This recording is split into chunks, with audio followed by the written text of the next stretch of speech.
कि जब भी बिहार की चर्चा होगी तो नीतीश कुमार की चर्चा होगी। सवाल उठाया जाता है कि क्या होगा 2025 में, नीतीश कुमार जी के नेतृत्व में चुनाव होगा तो क्या होगा, उसके बाद क्या होगा।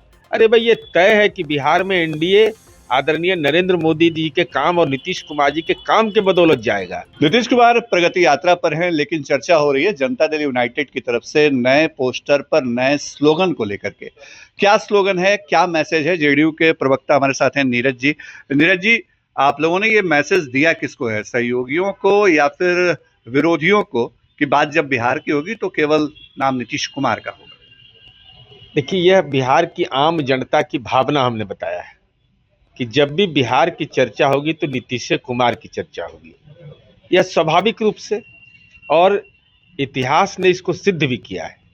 अभी लोकसभा का चुनाव हुआ, महिलाओं का सबसे ज्यादा वोट जनता दल यू को आया। एनडीए 30 सीट पर जीत हासिल किया, उपचुनाव हम जीते, और तमाम राजनीतिक प्रयोग के बावजूद बिहार में माननीय नीतीश कुमार जी के व्यक्तित्व को कमतर करने की हर कोशिश की गई, लेकिन वह सफल नहीं हो पाया। तो नीतीश कुमार जी बिहार की पहचान है, ये तो देश और विदेश में इस बात स्थापित हो चुका है। बार बार आपके सहयोगी दलों को भी ये कहना पड़ता है कि 2025 में नीतीश कुमार का ही नेतृत्व होगा। अगर एक बार ऐलान हो गया तो फिर बार बार इसको क्लेरिफाई करने की जरूरत कहाँ आ जाती है? कहीं कोई पेंच फंसता दिखता है क्या? कोई क्लैरिफाई करने की जरूरत नहीं पड़ती है। बार बार ये सवाल उठाया जाता है कि क्या होगा 2025 में, नीतीश कुमार जी के नेतृत्व में चुनाव होगा तो क्या होगा, उसके बाद क्या होगा। अरे भाई, ये तय है कि बिहार में एनडीए आदरणीय नरेंद्र मोदी जी के काम और नीतीश कुमार जी के काम के बदौलत जाएगा। तो स्वाभाविक है नीतीश कुमार जी का नेतृत्व राज्य के अंदर रहेगा, इसमें कहाँ कोई कंफ्यूजन है। अब जो लोग बेचैन हो जाते हैं उसका तो कोई इलाज है नहीं। लेकिन आरजेडी तो ये कह रही है ना कि जो महाराष्ट्र में एकनाथ शिंदे के साथ हुआ वो नीतीश कुमार को आशंका है या जेडीयू को आशंका है कि वो यहाँ होगा, इसलिए आप लोग बार बार ये मैसेज दे रहे हैं, स्लोगन दे रहे हैं। राष्ट्रीय जनता दल को इस बात का जानकारी है ना कि 43 एमएलए की पार्टी, माननीय नीतीश कुमार जी का व्यक्तित्व इतना भारी है कि इंडी गठबंधन के हम जनक थे। हमने जब छोड़ा तो कोई यहाँ गिरा, कोई वहां गिरा। हालात यह हो गए, और बिहार में लोकसभा चुनाव में नीतीश कुमार जी की भूमिका यह हुई कि 30 सीट पर हम चुनाव जीत हासिल किए।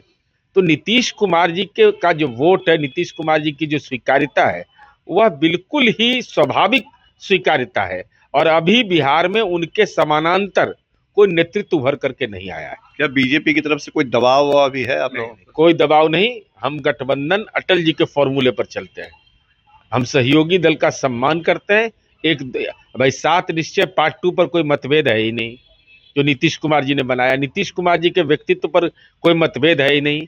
और आदरणीय नरेंद्र मोदी जी ने इस बात को सार्वजनिक रूप से कहा कि डॉक्टर राम मनोहर लोहिया, जॉर्ज फर्नांडिस के बाद अगर समाजवादी आंदोलन का कोई नेता है तो नीतीश कुमार जी हैं। इससे बड़ा गौरव जेडीयू के लिए और क्या होगा।